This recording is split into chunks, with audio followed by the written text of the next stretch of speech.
The Native American Music Awards is proud to induct the late Jim Pepper into the NAMA Hall of Fame.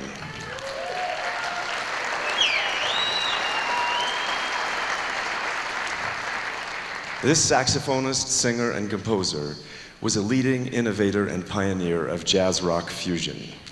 His powerful style that melded his Indian heritage with American jazz arrangements earned him a prominent place in music history.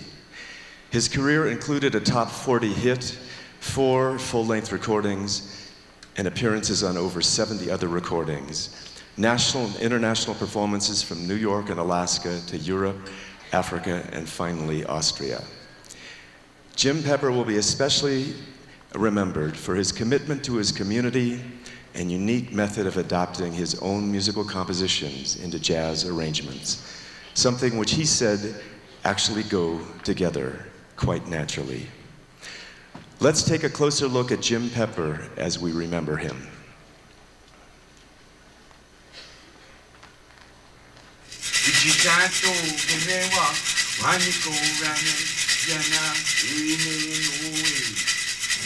My name is Jim Pepper, and my Indian name is Hunga Chieda, which means flying eagle. It's a Kaw Indian word. My younger life, I spent a lot of time in Oklahoma with my grandfather on my father's side, Ralph Pepper, who was a singer and also a very spiritual man. He was in the peyote religion. He was always singing his songs from the time I was very, very small. I remember the music that he sang. Wichita Toe is a song, probably the first song that I remember, the chant. It's still with me to this day. I still do it. And that song is a healing song.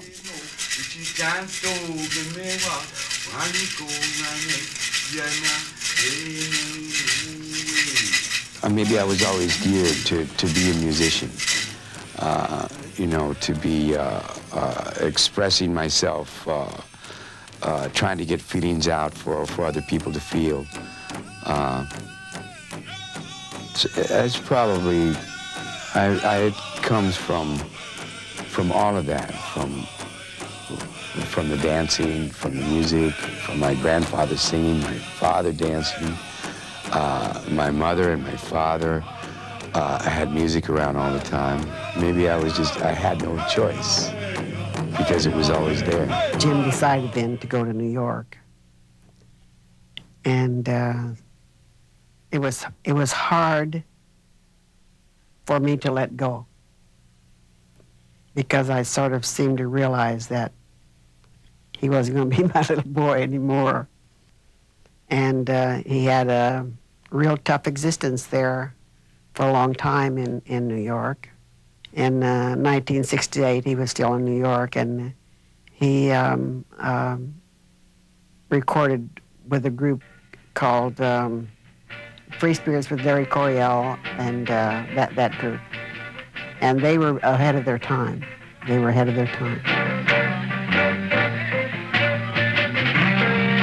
Ornette Coleman, who was a very fantastic innovator in today's music, took a liking to me. Also, his cohort trumpet player, Don Cherry, enjoyed my music, and they said, Pepper, why don't you bring out more of your Native American music? And I said, yeah, it's really interesting. They said they could hear something already coming from me that was different from anybody else. So I started to put this together. About that time, Jim wrote a little song called Wichita Toe that was picked up on the national charts, was kept there for several weeks. And that was the beginning of his rise in the music world. And then he re-recorded it then on Pepper's Powwow when his father went to New York with him to record it.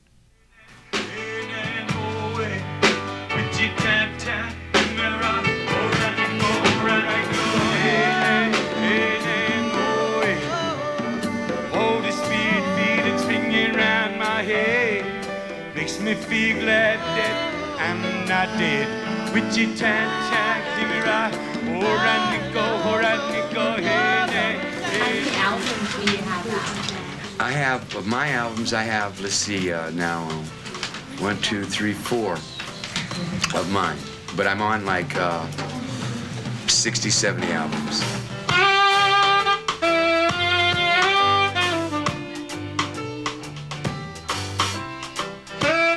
Europe was a much more open market for all of us, for him especially, and that's why he moved there.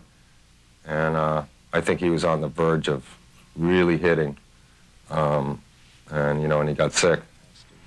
It's not too much I could say that hasn't been said, but I'd like to let it be known that I'm here in representative of many musicians that have called me and contacted me all over the world that have been affected by Jim Pepper's music, his vibes, and his life, his smile, his swing, his groove, and his wonderful feeling for life. What we're listening to is a tape of something that we had did before going to Africa. Yes, Jim Pepper went to Africa, and he took his music and his culture to Africa, and we can all be proud of what everyone felt and what it all meant to everyone. And will always mean that he will always be alive, Jim Pepper. You must not forget me when I'm long gone, because I loved you so dearly. Sugar, honey, till we die, oh.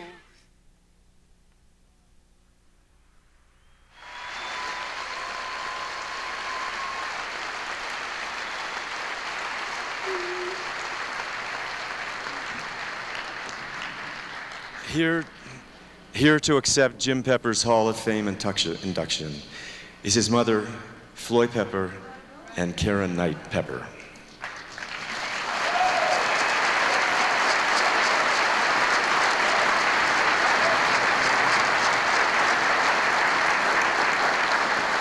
Thank you very much.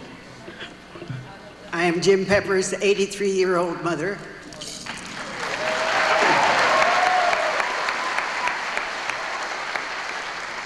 And an elder of the Mighty Creek Nation in Oklahoma.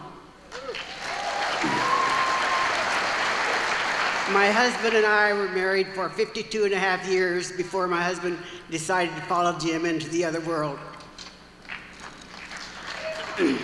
Jim's life, a path in life, was not easy, as he had to bridge two different worlds. He did not find the respect and acceptance of him in America, but he did find it in Europe. And there he found peace. He was respected as a person, as a jazz musician. Perhaps it took his death for him to be appreciated here in the United States. Jim was a member of the Kaw Indian Nation, known as the Wind People. That was from his father. From me, his mother, he was a member of the Creek Nation, known as the People of the Waters. It's no wonder that his music was so powerful and so strong, with the wind to carry his music to the four winds, the four directions of the earth, and for as long as the grasses grow and the waters flow, which mean is forever. May his spirit remain alive for time immemorial. Jim was unique in his cultural blends. Jim's music had three parts, and he always talked about it: rhythm, melody, and as he said, sweet harmony. Jim's music embraces the traditions of African, Caribbean, South American, and his own Indian cultures, as well as the traditional standards, pop, rhythm, and blues, as well as the jazz repertoire and the sweet harmony from Europe. Jim almost single-handedly created a new style of music, fusing all of his Native American songs of his roots with the forms of melodic structures of jazz and the rhythms of America, of Africa, the Caribbean, South America, and the sweet harmonies from Europe. Jim called it music for the people. Other musicians called it world music. I am so thankful to get this for Jim tonight. I know that Jim and my husband are up in heaven now, just, gleefully stomp dancing all over the place tonight because of this thing.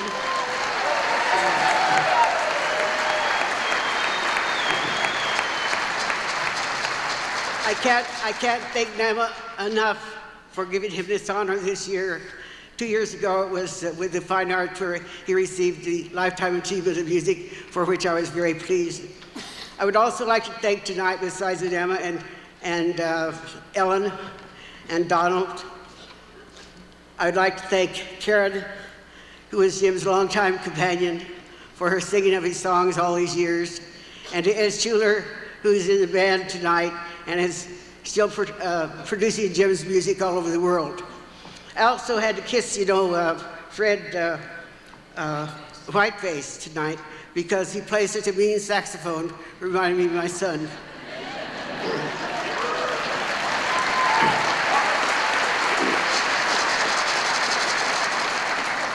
I told him we'd keep it a secret, though. He didn't have to tell his wife. All right. Thank you very much, and I think Karen would like to say a few words.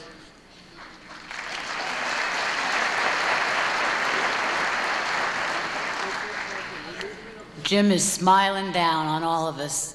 Today is his father's birthday, too, so we honor that, and we accept this award from his father and his mother. Thank you. Wichitaito.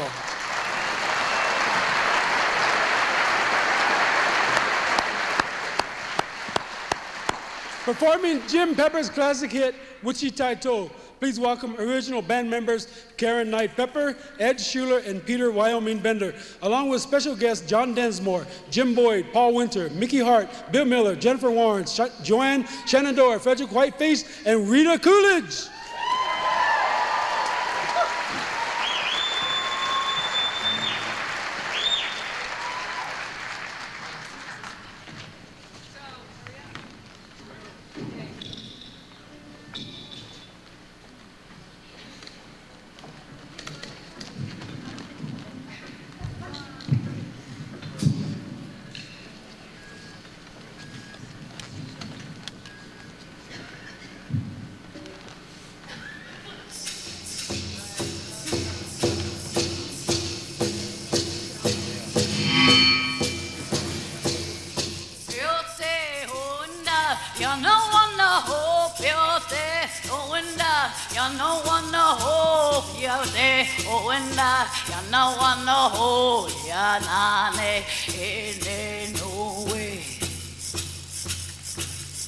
Wichitaito, give me a horaniko, horane, no. Wichitaito, give me a horaniko, horane, horaniko, horane, horaniko, horane. Wichitaito, give me a horaniko, horane, yeah, hey, nay, no way.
thank all the singers for doing that.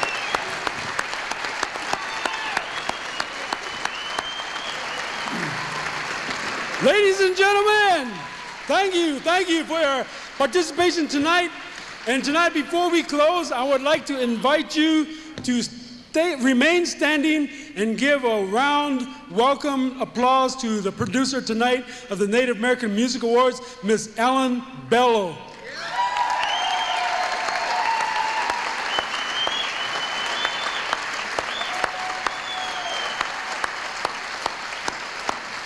Well, that closes our evening.